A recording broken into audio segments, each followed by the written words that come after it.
महाराज श्री इक्षामी महाराज श्री। ओम नमः सिद्धेभ्यः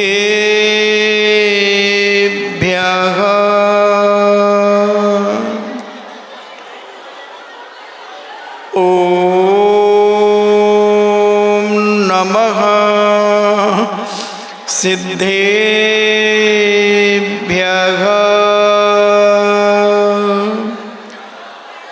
ओम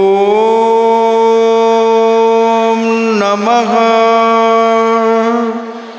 सिद्धेभ्यः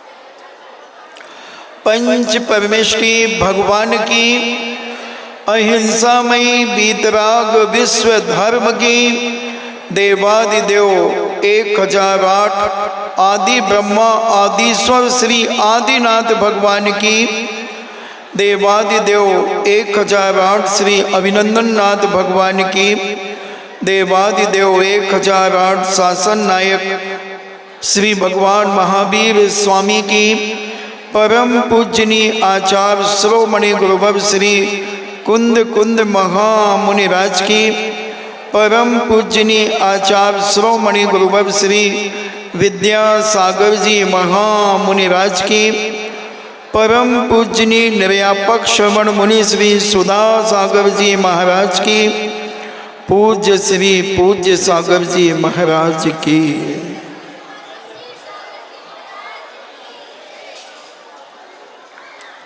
अगर थोड़ी देर के लिए व्यक्ति सोच ले कि दुनिया में मैं अकेला आया हूं और अकेला जाऊंगा, तो उसके सारे भ्रम मिट सकते हैं, सारी परेशानियां उसकी खत्म हो सकती हैं।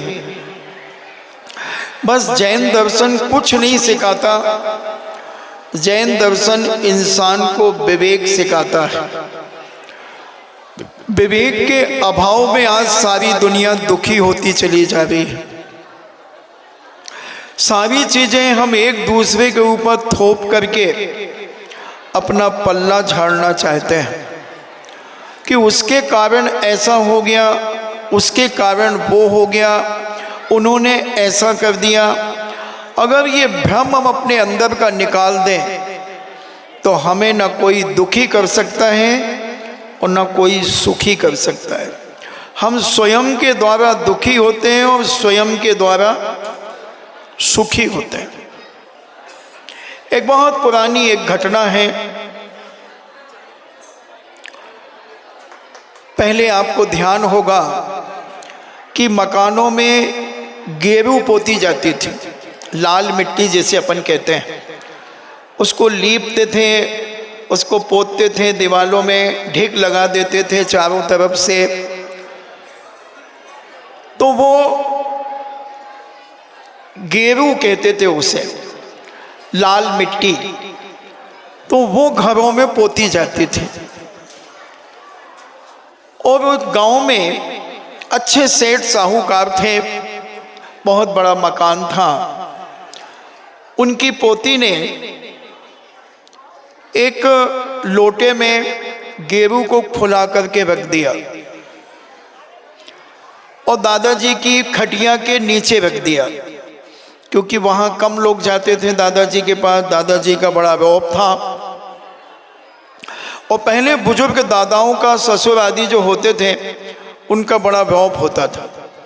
महिलाएं तो उनके पास जाती ही नहीं थी, और जाती थी तो देहरी के उस तरफ खड़े होकर के धीरे से बात करती थी, घूंघट खींच करके 2 उंगली से दबा करके और तिरछा मुंह करके उनसे बात करती थी। दादा भी इस तरह मुंह करके बोलते थे। बड़ा रौब था, प्रभावशाली थे, समाज में बड़ा वर्चस्व था, बड़ा ज्ञानवान व्यक्ति था। बहुत सारे लोग उन्हें आदर सम्मान देते थे।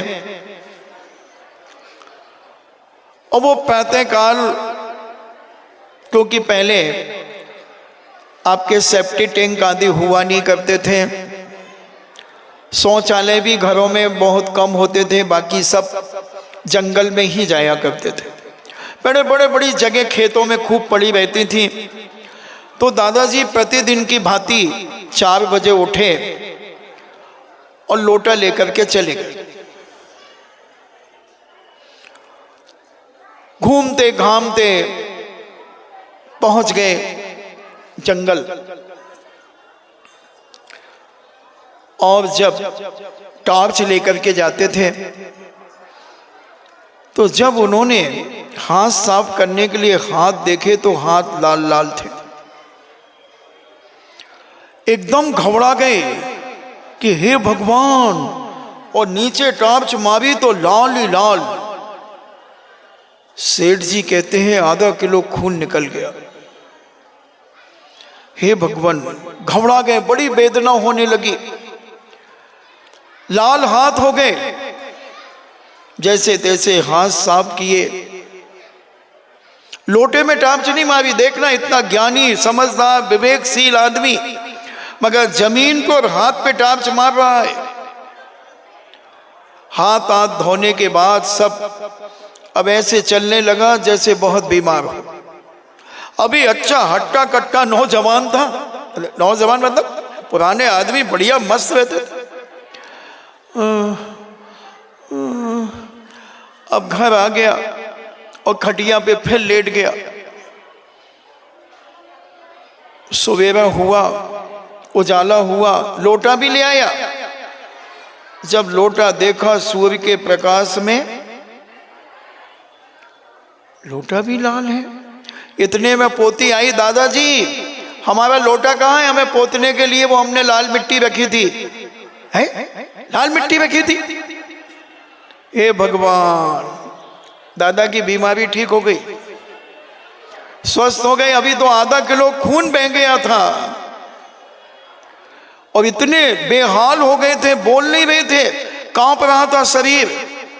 एक भ्रम, अगर ये भ्रम हम अपने अंदर से निकाल दें बंधुओं, तो आधी बीमारियां हमारी खत्म हो सकती हैं, आधे तनाव खत्म हो सकते हैं, हमारी शंकाएं खत्म हो सकती हैं और हम आकिंचन को प्राप्त हो सकते हैं। हम रह नहीं पाते अकेले, हम समझते कि उसने ऐसा कर दिया। ये सब सोच है हमारा। अगर ये सोच हम बदल दें तो हम आकिंचन में रहना सीख जाएंगे। विश्वास आज हमारा खत्म होता चला जा रहा है।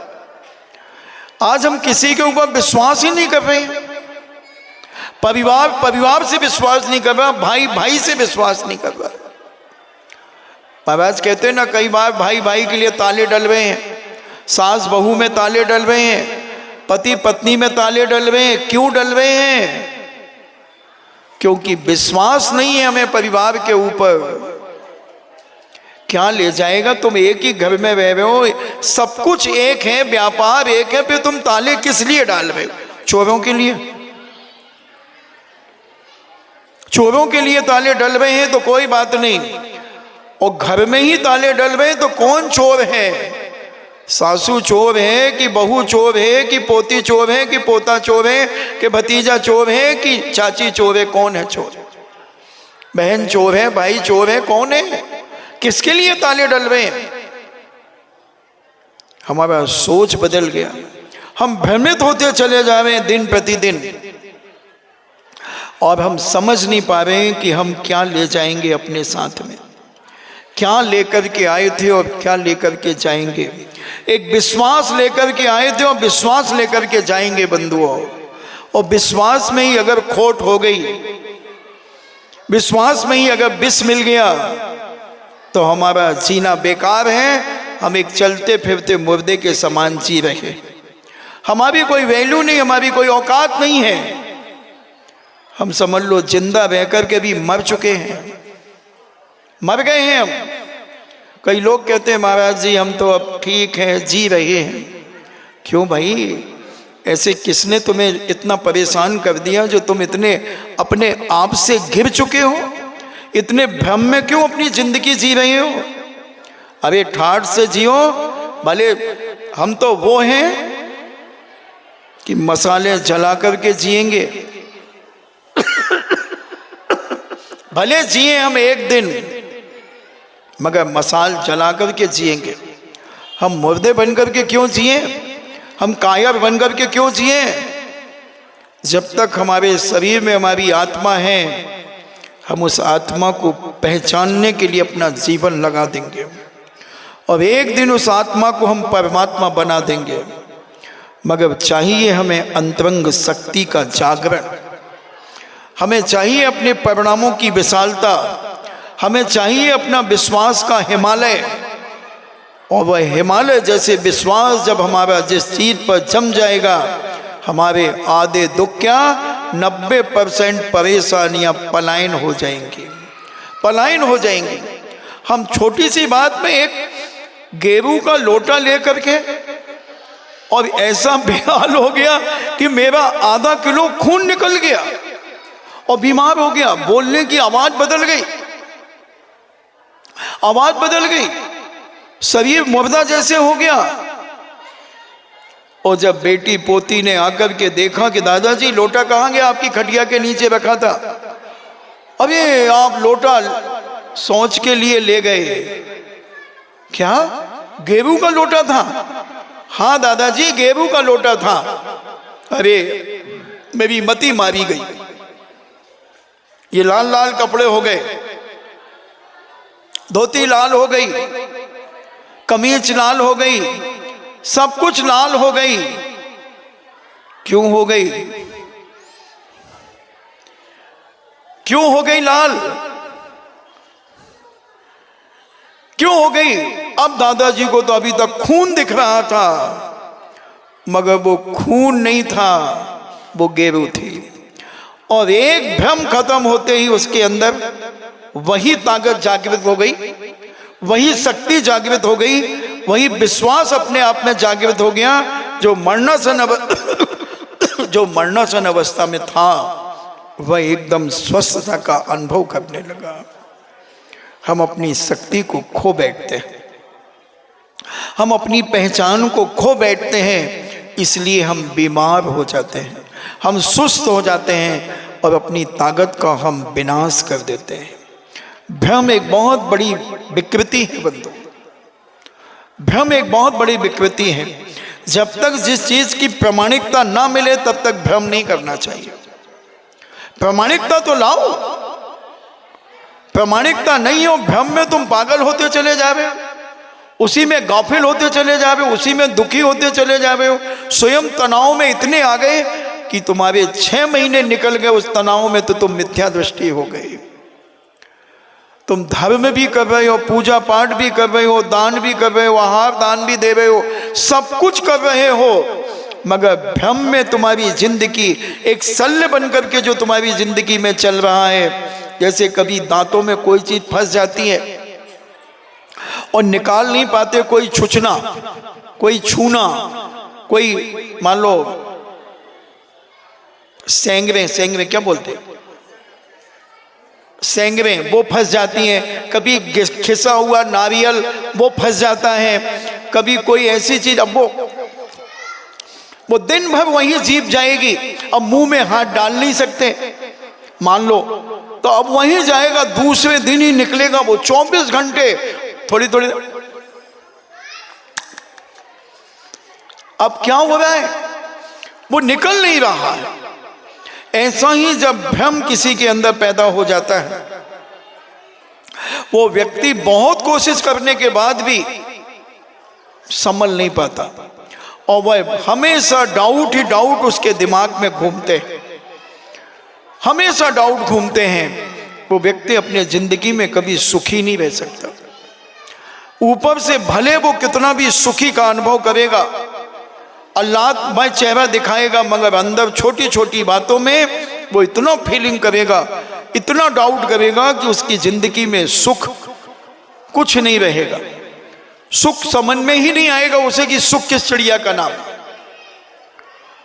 और अगर ये भ्रम हम अपने अंदर के मिटा दें, जैसे दादाजी ने अपना भ्रम मिटाया कि ये गेरू का पानी है और हम खून समझ रहे थे ऐसे, और गेरू का पानी समझते ही दादाजी के हाथ पैरों में अचानक वही जान आ गई जो 1 घंटे पहले 2 घंटे पहले जो जान थी। सारी दुनिया यही भ्रम के कारण इस डाउट के कारण अपने आप को आउट करती चली जा रही है। यानी ओरिजिनल जीवन का सुख हम प्राप्त कर ही नहीं पा रहे, हम जीवन का आनंद अपने जीवन में प्राप्त कर ही नहीं पा रहे। हम घुट रहे हैं अंदर ही अंदर, अंदर ही अंदर हम फीलिंग कर रहे हैं। थोड़ा सा बाहर निकलो उस कुंठितता से, थोड़ा विशाल हृदय बनाओ अपना, और सबको समाहित करने की कला अपने अंदर अगर तुम बना करके रखते हो बंधुओं, तो तुम जीवन में कभी दुखी नहीं रह सकते। सदा याद रखो अपने आप को कि क्या लाए थे और क्या ले जाएंगे। अकेले आए थे अकेले जाएंगे, ये तो एक झमेला है, ये तो एक मेला है 25-50 साल का, 100 साल का। इसके बाद तो छोड़ कर के जाना ही है। पक्षियों को देखो, शाम को पेड़ों पर आकर के पक्षियां कोलाहल मचाते हैं, पक्षी बैठ जाते हैं, और प्रातः काल कौन कौन सी दिशा में कौन सा पक्षी चला जाता है कोई पता नहीं, उस वृक्ष की कोई चिंता नहीं। चले गए, अब शाम को वो वृक्ष मिलेगा कि नहीं मिलेगा कोई चिंता नहीं है। सारे भ्रम उनके खत्म हो जाते हैं, वो मस्ती से किलकोरियां करते हुए, आवाजें करते हुए, गुंजायमान करते हुए, और शाम को पक्षी जगह पेड़ मिल गया तो पेड़ पे बैठ गए, नहीं तो दूसरा पेड़, तीसरा पेड़, चौथा पेड़, कोई फर्क नहीं पड़ता। मगर हम डाउट में घूमते हैं, ऐसा हो गया तो, ऐसा तो नहीं हो रहा, ऐसा वैसा तो नहीं हो रहा, झूठ बोल रहे हैं हमारे से। तो तुम फिर झूठ बोलो तो जो जिसके अंदर होता है वही उसके बाहर निकलता है। अंदर जो होता है वो बाहर निकलता है। अंदर अच्छा रखोगे तो बाहर भी अच्छा निकलेगा। अच्छा देखोगे, मन भी अच्छा सोचेगा, और जब मन अच्छा सोचेगा तो वचन भी अच्छा बोलेगा। करना सीखो और जीवन का आनंद लो। बहुत गई वही थोड़ी थोड़ी भी अब जाए। कब कौन चला जाए कुछ नहीं कह सकते, कौन चला जाए कुछ नहीं कह सकते। इसलिए हम चाहते हैं कि हर व्यक्ति प्रसन्नता के साथ सोए और प्रसन्नता के साथ उठे। प्रसन्नता के साथ जब सोओगे तो तुम्हें रात्रि में भी अच्छा एहसास होगा। स्वप्न भी आएंगे तो अच्छे स्वप्न आएंगे, और जब अच्छे स्वप्न आएंगे, जब तुम उसका फल मुझसे पूछने आओगे तो उसका फल भी हम अच्छा बताएंगे। तो दिन भी अच्छा और रात भी अच्छा। अब कच्चा क्या है? कच्चा हमारा भ्रम है, और हमारा भ्रम अगर हमारे अंदर से निकल जाता है बंधुओं, तो आज दुनिया के जितने लपड़े टंटे हैं वो 90% हर व्यक्ति के अंदर से खत्म हो सकते हैं। हम डाउट करना पता नहीं कहां से सीखे, कैसे हमने डाउट किया। महाराज जी आपको पता नहीं है, ऐसा होता है। चलो एक बार होता है, मैं मान गया, इंसान गलतियों का पिंड है। एक बार गलती हो गई, 2 बार हो गई, तो माफ करो। तो कितना माफ किया जाता है, कितना माफ किया जाता है सामने वाले को सुधारने के लिए। अगर हम उसी जैसे हो गए, और हो सकता है कि कोई हमें चिढ़ा रहा हो, ऐसी हरकत कर रहा हो। एक बार हमने शराब वाले की एक्टिंग करी थी ना, अभी बताया था। तो लोग सोचे महाराज जी आपने पी थी क्या? तो क्या उसका डाउट सही है या गलत? अरे जिंदगी में जिसने छुई नहीं हो उससे तुम कह रहे हो कि हर चीज का अनुभव करके ही कहा जाता है? बिना अनुभव के भी कुछ नहीं होता क्या? बिना अनुभव के भी ज्ञान से बहुत सारी चीजें मिलती हैं। जब पूज्य हमारे ज्ञान सागर जी महाराज ने ब्रह्मचारी अवस्था में बहुत सारे ग्रंथ लिखे, सुदर्शनोदय महाकाव्य लिखा, जयोदय महाकाव्य लिखा। जब उन्होंने जयोदय महाकाव्य लिखा तो मरु देवी माता का ऐसा वर्णन किया, ऐसा वर्णन किया, ऐसा श्रृंगार में वर्णन किया कि शेक्सपियर का उपन्यास भी वहां फेल हो जाता है।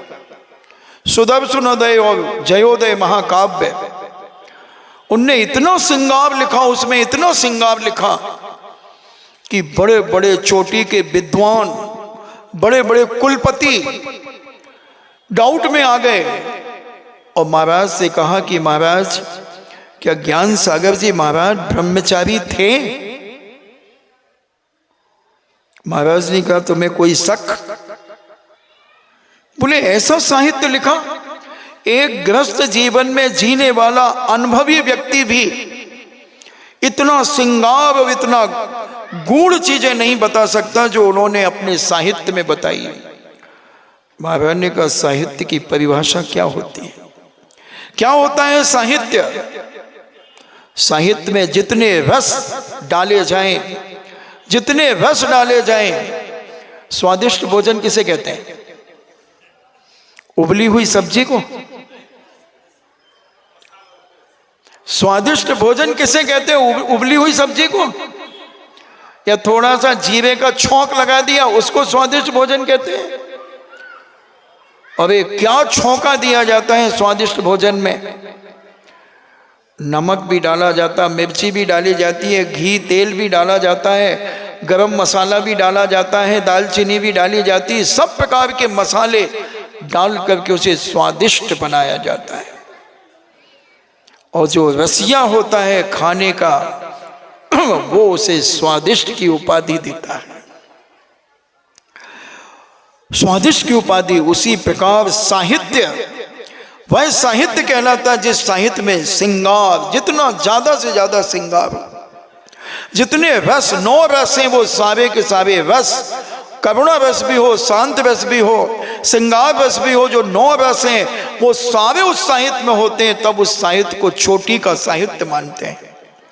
तो उन्होंने कहा महाराज ये सब हैं, तो क्या वो ब्रह्मचारी थे? ये भ्रम जब निकाला महाराज ने उदाहरण देकर के कहा हर चीज को चख कर के ही उसका अनुभव होता है या बिना चखे भी अनुभव होता है। तो बोले महाराज जब तक हम जिस चीज को चखेंगे नहीं तो अनुभव कैसे होगा?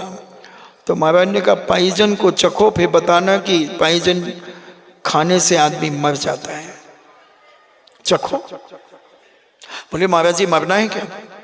तो तुम्हें कैसे मालूम कि पाइजन खाने से मर जाते हैं?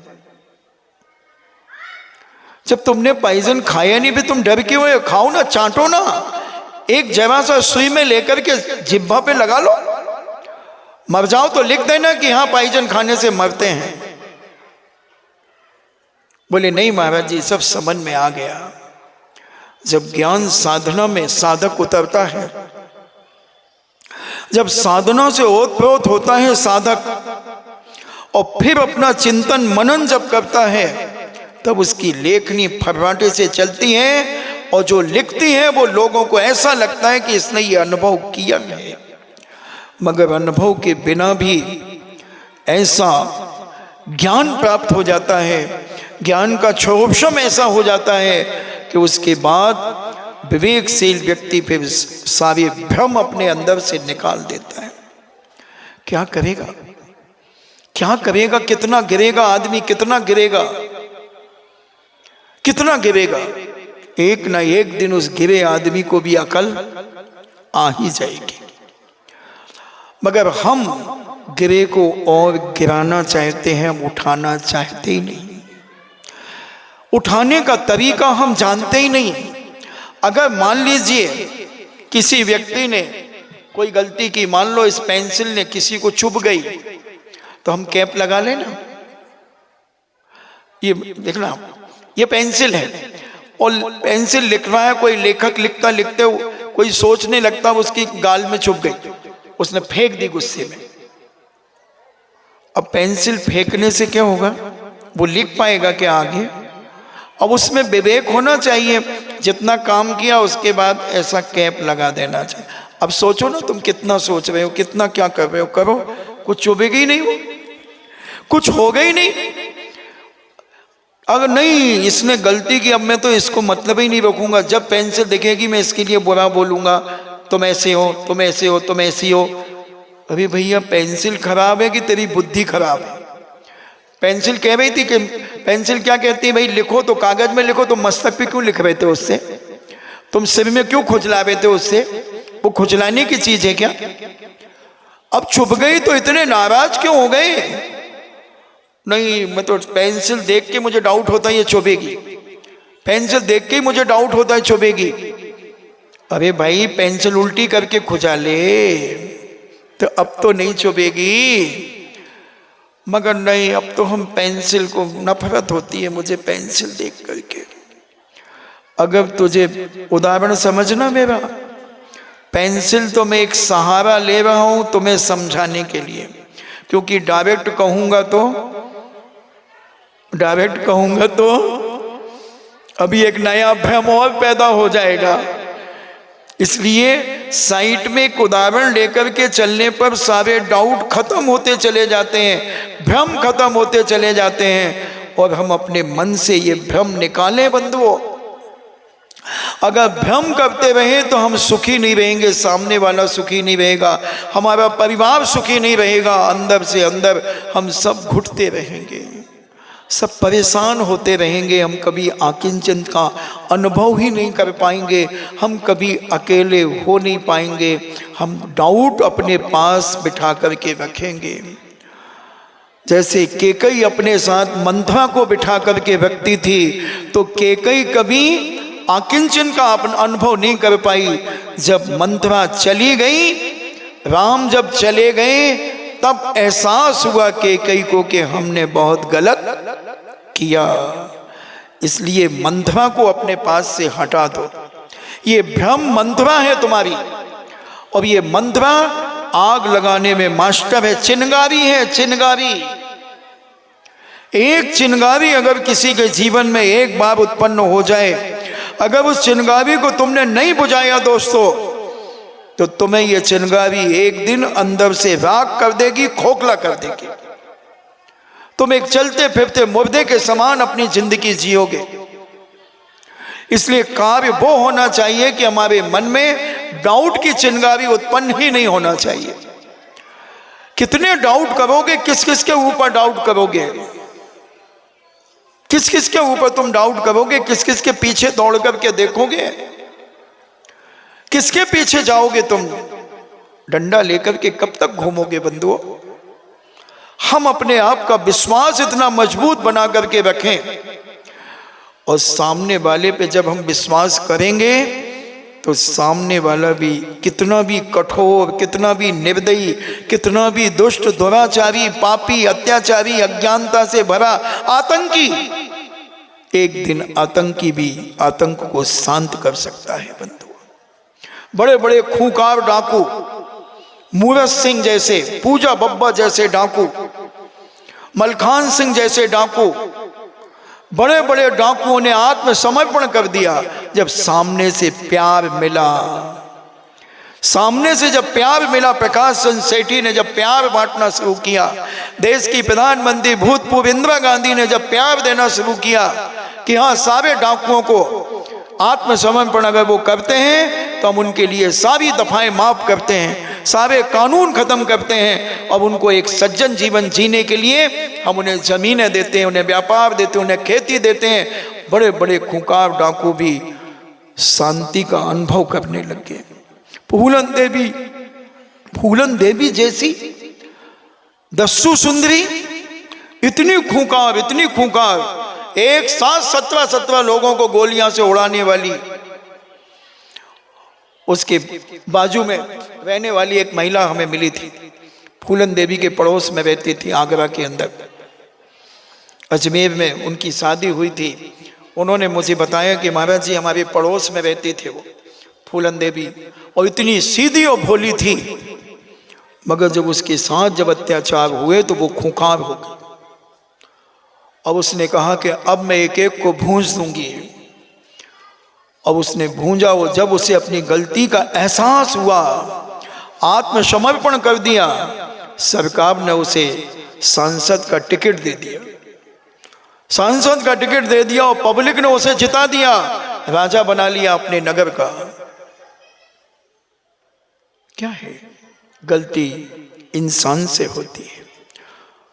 हम कभी तो विश्वास करें, कभी तो हम अपने आप को आकिंचन बनाने का प्रयास करें कि हम डाउट में अपनी जिंदगी निकाल देंगे।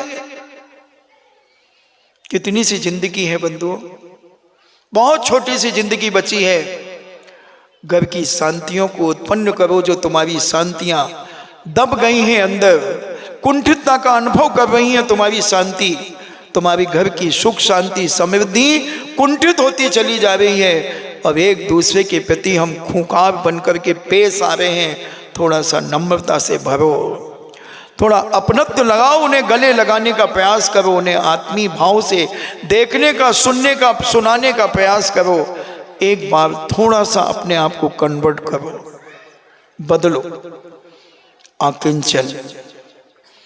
आकिंचन भाव, भले हम पूर्ण आकिंचन ना बन सकें, मगर आकिंचन का भाव तो हम अपने अंदर ला ही सकते हैं।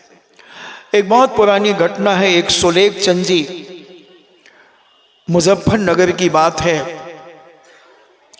सुलेख चंद जी के पास सेल टैक्स का छापा पड़ गया।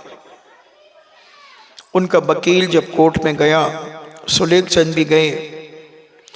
जब मजिस्ट्रेट ने पूछा कि इनकी दुकान कितनी बड़ी है, तो उसने कहा, सर इनकी दुकान 4x20 की है। इनकी बिक्री कितनी होती है? उसने कहा 50-60 रुपए की। सेठ जी सुलेख चंद जी वहां थे, बोले एक हॉल भी है। वकील घूम के देखता है, बोले हम तो तुम्हें बचाना चाह रहे हैं यार, तुम और उलझना चाह रहे हो। बोले तुम उलझना चाह रहे हो, हाल तो मैंने बोले नहीं तुम। तो मजिस्ट्रेट कहता, हाँ बोलिए सेठ जी और क्या है? बोले ये कह रहे हैं 50-60 रुपए की बिक्री होती, कभी 200 की भी हो जाती, कभी 500 की भी हो जाती है। वकील कहते, मुझे काहे को बुलाया तुमने? सबसे बड़ा वकील कौन कहलाता है? जो सत्य के परिवेश में, समझना, सबसे बड़ा वकील वो है जो सत्य के परिवेश में असत्य की जितनी बड़ी दलील दे, वो उतना बड़ा वकील है। सत्य के परिवेश में असत्य की जितनी बड़ी दलील दे, वो उतना बड़ा वकील है।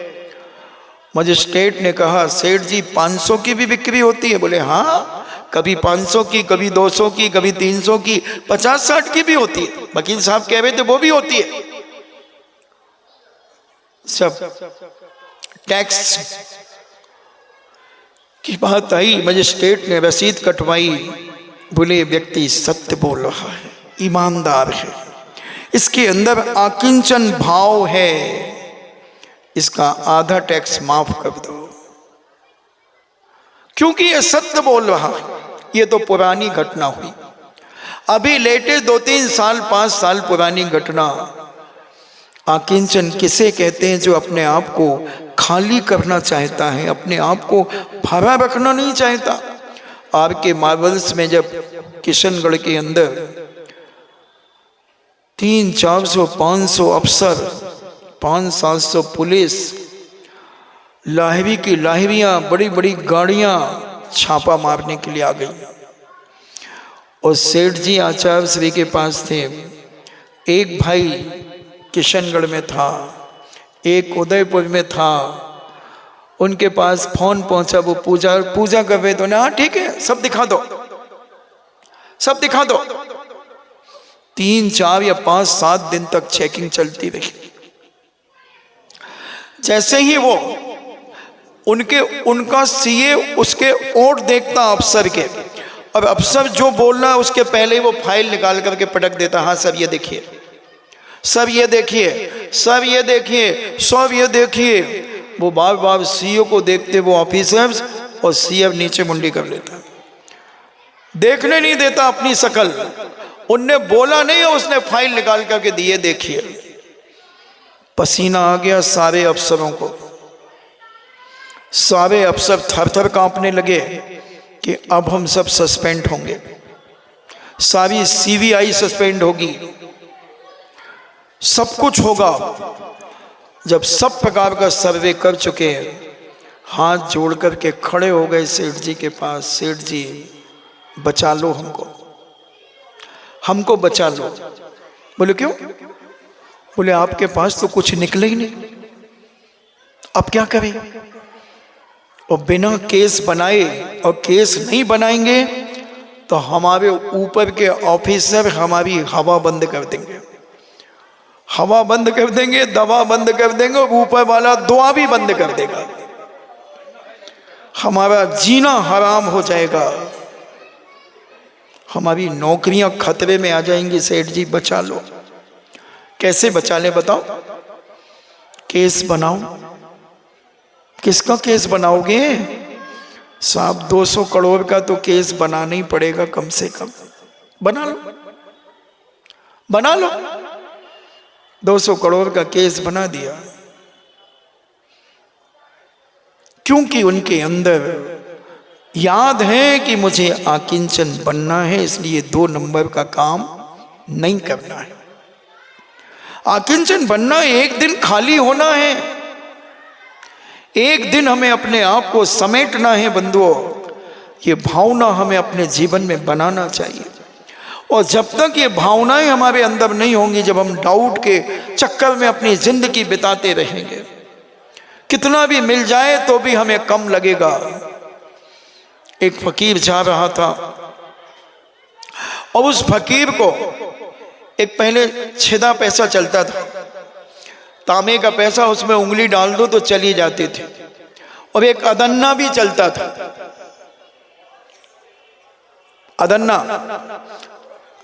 अदन्ना चलता था, एक छेदा पैसा चलता था, एक अन्नी चलती थी, 2 अन्नी चलती थी, 4 अन्नी चलती थी। तो ये सब चलते थे। तो एक फकीर को एक छेद वाला पैसा मिला, उसने उठा लिया, बोला जो गरीब होगा उसे मैं दूंगा। और फकीर अपने एक वृक्ष के नीचे कुटिया बना करके बैठा था। एक लवाजमा जा रहा था, हाथी, घोड़े, ऊंट, बड़े बड़े सैनिक, बहुत सारे लोग जा रहे थे। ओहदे के ऊपर राजा बैठा था। उसने कहा, राजा कहाँ जा रहे हो? बोले एक फलाने फलाने देश के राजा के ऊपर चढ़ाई करने जा रहा हूं। उसने कहा यही है दुनिया का सबसे गरीब आदमी। उसने वो अदन्ना, वो छेदा पैसा फेंका, और उस राजा की छाती में जाकर के लगा, उसके ओहदे में गिरा। उसने उठाया, बोले ओ फकीर, ये तूने मेरे ऊपर क्यों फेंका? तू जानता नहीं ये तो किसी गरीब को दे, किसी गरीब को दे एक छेदा पैसा। फकीर कहता है, राजन तुझसे बड़ा गरीब इस दुनिया में कोई नहीं है। क्या कहता है तू? देख 100-150 हाथी मेरे जा रहे हैं, 100-150 ऊंट जा रहे हैं, 500 घोड़े जा रहे हैं, सैनिक पैदल जा रहे हैं, घोड़े पर जा रहे हैं, हाथी पर जा रहे हैं, सब तरफ से मेरे सैनिक हैं, पैदल सैनिक हैं, और मैं इतने बड़े ओहदे पे जा रहा हूं तो मुझे गरीब कह रहा है? हाँ तू गरीब है, तू गरीब है, तू आकिंचन को प्राप्त नहीं हो सकता, तो अपनी जिंदगी में इसी पैसों के बीच में मरेगा, तू जिंदगी में शांति को नहीं पा सकता, तू बहुत भ्रम में जी रहा है। क्या कहते हो? ओहदे से उतर गया फकीर, फकीर के पास वह राजा आ गया। क्या कहते हो तुम? हाँ तुम फकीर हो, भिखारी हो। क्योंकि फकीर तो मलमस्त होते हैं, बिंदास होते हैं, उन्हें कोई भ्रम ही नहीं होता। और जब उस राजा ने कहा कि तुम मुझे गरीब घोषित कर रहे हो, क्यों? बोले किसी की हंसती खेलती जिंदगी को तुम उजाड़ने जा रहे हो। क्या वो राज्य तुम्हारा है? तुम्हारे बाप दादाओं ने जो राज्य की सीमा बांधी, उससे आगे तुम क्यों बढ़ना चाहते हो? उसने क्या तुम्हारे ऊपर कोई अधिकार किया है? तुम्हारी 1 इंच जमीन उसने दबाई है? बोले नहीं। फिर बोले तुम क्यों जा रहे हो ये लवाजमा लेकर के? क्यों उसके जीवन में दुख पैदा करने जा रहे हो? क्यों उसे हिताश कर रहे हो? उसके ऊपर चढ़ाई करके उसके लोगों को मारने जा रहे हो, उसकी ज़मीन को लूटने जा रहे हो, हजारों महिलाओं को विधवा बनाने जा रहे हो। तुमसे बड़ा पापी और मक्कार इस दुनिया में कोई नहीं होगा। मैंने सोचा मेरे पास एक छिदा पैसा है, इसको दे दिया जाए, इसकी बुद्धि सद्बुद्धि में बदल जाए, इसका भ्रम अगर खत्म हो जाए तो मेरा फकीर होना और इसका राजा होना सार्थक हो जाएगा। और अगर ये फकीर इस पैसे के, इस छिदा पैसे से भी संतुष्ट नहीं हुआ तो मैं जानूंगा कि इससे बड़ा फकीर, इससे बड़ा भिखारी दुनिया में कोई नहीं है, कोई नहीं है। मैं ये दावा करता हूं। राजा सोचता है कि एक 2 पैसे का आदमी जिसके पास एक लंगोटी और एक चद्दर और एक रमतूला और एक झोपड़ी है, और वो अपने आप में इतना अहंकार कर रहा है, इसे कोई डाउट ही नहीं है दुनिया का, कोई भय ही नहीं दुनिया का, और ये मुझे ललकार रहा है। मेरा नाम सुनते ही बड़े बड़े सूरमा थर थर कांपने लगते हैं, और ये मुझे ललकार रहा है। 5 मिनट उस राजा ने जब विचार किया कि इसने बहुत बड़ी बात कह दी, हमारे सारे डाउट खत्म कर दिए, हमारी जिंदगी को संभाल दिया, न जाने में क्या कर जाता, कितनी महिलाओं को विधवा बना देता, कितने बच्चों को बेघर बना देता, और दूसरों के संपत्ति को पाकर मैं अपने आप को रईस बनाना चाहता हूं। ये मेरा भ्रम है। अगर मेरा लक होगा, मेरा भाग होगा, मेरी किस्मत होगी, मेरा पुण्य होगा, तो मेरे देश में ही बहुत कुछ मिलेगा मुझे। और वही रुक गया। और उस फकीर से कहता है, फकीर तुम बन सकते हो क्या? मेरे राजा के पद पर तुम बैठ सकते हो, और मैं इस झोपड़ी में बैठ करके अकिंचन होना चाहता हूं। मुझे समझ में आ गया है सत्य, मुझे समझ में आ गया है ये धर्म, मुझे समझ में आ गई ये अहिंसा, समझ में आ गया है मुझे ये समीचीन मार्ग, अहिंसा का मार्ग, ये कल्याण का मार्ग। हे फकीर, तुम जाओ, राजा बनो, और इस सेना को वापस ले जाओ, और मैं तुम्हारी इस जगह पे बैठकर आकिंचन होना चाहता हूं। फकीर कहता है, तुम कीचड़ से निकल करके मुझे कीचड़ में ढकेलना चाहते हो? तुम मेरे पूर्व जन्म के दुश्मन तो नहीं हो? मैं तो तुम्हारा पूर्व जन्म का मित्र हूं राजन, कि तुम्हें कीचड़ से निकाल करके मैं तुम्हें एक साफ सुथरी जमीन पर बिठाना चाहता हूं, और तुम मुझे उस कीचड़ में, तुम गिरे हो, तुम नहाकर मुझे कीचड़ लपेटना चाहते हो? राजा कहता है, बात सत्य है, बात सत्य है। दोनों को आकिंचन समझ में आ गया। अकेला रहना सबसे बड़ा आनंददायी जीवन है। भ्रम निकल गए सारे के सारे, डाउट निकल गए सारे के सारे, और दोनों बैठ गए। मंत्री से कहा, ले जाओ, और जिसको ये राज देना हो, जो कुछ देना हो दे दो। मैंने यही त्याग कर दिया, पत्ते पर सब कुछ लिख दिया, और मंत्री चला गया और राजकुमार को राजा बना दिया, और संकल्प दे दिया कि आज के बाद किसी राजा के ऊपर तुम चढ़ाई नहीं करोगे, किसी के ऊपर डाउट नहीं करोगे, दुश्मनी नहीं करोगे किसी से। अपने भ्रम को निकाल देना। जब सामने वाला कोई राजा तुम्हारे ऊपर आक्रमण करे तो तुम उसका विरोध करना, उसके मुकाबला करना, मगर चला करके तुम अपने जीवन में कभी कोई मुकाबला करने के लिए सेना तैयार नहीं करना। हमारी भारतीय संस्कृति यही है। हमने पाकिस्तान को जीता, हमने बांग्लादेश को जीता, हमारे लाल बहादुर शास्त्री ने पाकिस्तान को लौटा दिया। हमारे देश की प्रधानमंत्री श्रीमती इंदिरा गांधी ने बांग्लादेश को माफ कर दिया। वही बांग्लादेश जो हमारे भारत को थूक करके गया था, गालियां दे करके गया था, वही पाकिस्तान जिसने ट्रेन की ट्रेनें काटी थी। मगर हमारा देश भ्रम में पैदा नहीं होता, हमारा देश अकिंचन को जानता है। हमारा देश का नेता एक सच्चा धर्मात्मा होकर के अपने देश की रक्षा करता है और सामने वाले को माफ करता है, माफ करता है। बंधुओं समझें और अपने इस आकिंचन की राह पर चलने का प्रयास, अभ्यास, कोशिश हम अपने जीवन में करें और डाउट अपने अंदर से निकालते चले जाएं, शंकाएं, भ्रम अपने अंदर से निकालते चले जाएं। बंधु हम इतने आनंद में रहेंगे। साधु क्यों आनंद में रहता है? जिसे धर्म समझ में आ जाता है वो आनंद में रहना शुरू हो जाता है, और जिसे धर्म समझ में नहीं आता, केवल कान से सुनता है और इस कान से निकाल देता है, वो डाउट अपने जीवन में बनाता है, वो छोटी छोटी बातों में शंकाएं पैदा करता है और उन शंकाओं के कारण अपने घर को जो स्वर्ग बनना चाहिए उसे नरक बना करके रखता है। कौन है नरक बनाने वाला और कौन है स्वर्ग बनाने वाला? स्वयं, मैं स्वयं। कौन है बंधुओं जो हमारे घर को नरक बना दे? किसकी हिम्मत है? और किसकी हिम्मत है जो स्वर्ग बना दे?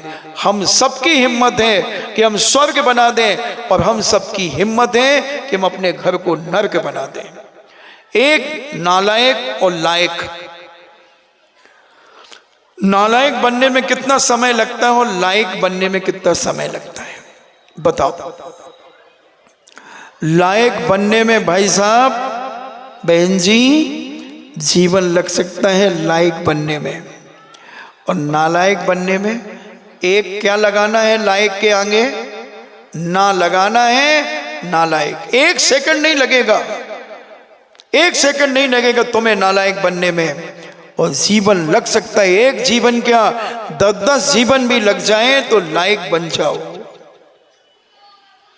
अपने अंदर की गिल्टी फील करो, अपने अंदर की हरकतों को, जो तुम्हारे विरुद्ध हरकतें हैं, तुम्हारा सोच जो छोटा है वो सोच को बड़ा करने के लिए तुम अपने जीवन में कुछ करो। आज इतने ही, क्योंकि अभी बच्चों को वंदना करने जाना है, बच्चे मेरे पास आएंगे, अभी उनसे भी मुझे बात करना है, इसलिए आज मैं अपनी बात को यहीं विराम देता हूँ। फिर अपन कल मिलेंगे, हो सकेगा फिर आकिंचन की चर्चा करेंगे, क्योंकि हमें तो इतना मिल जाए तो 1 हफ्ते भी अपन आकिंचन चला सकते हैं, कोई बड़ी बात नहीं है। तो ये समझें और अपने आप को सुन करके थोड़ा गुनाह करें, विचार किया करें, अपनी गलती को पकड़ना चाहिए कि हमने कहाँ गलती की थी। और जो व्यक्ति सोने के पहले अपनी गलती पकड़ लेता है, सुबह से शाम तक की गलती पकड़ो, 5 मिनट की वीडियो स्वयं के द्वारा स्वयं देखो, आंख बंद करके बैठो। कल हमने बिठाया था तुम्हें, उस समय तुम पहले शांति से बैठना जो हमने कल बताया, फिर उसके बाद विचार करना कि आज मैंने गलत क्या क्या किया। और जो व्यक्ति अपनी गलती जानना शुरू कर देगा, उसके अंदर सुख की सुरभि स्फुटित हो जाएगी, और वो सृष्टि में रह करके भी अपनी दृष्टि बदलता चला जाएगा। इन्हीं मंगल भावना के साथ जिनवाणी स्तुति। जिनवाणी के ज्ञान से सूझे लोकालोक, सोवाणी मस्तक तमो सदा दे तो हूँ धोख। हे जिनवाणी भारती तो जपो देव, जो तेरो शरणा गए सो पावे सुख चैन। देव भजो अरिहंत को, गुरु सेवा निर्ग्रंथ, दया धर्म पालो सदा, यही मोक्ष का पंथ, नौबार नमुका।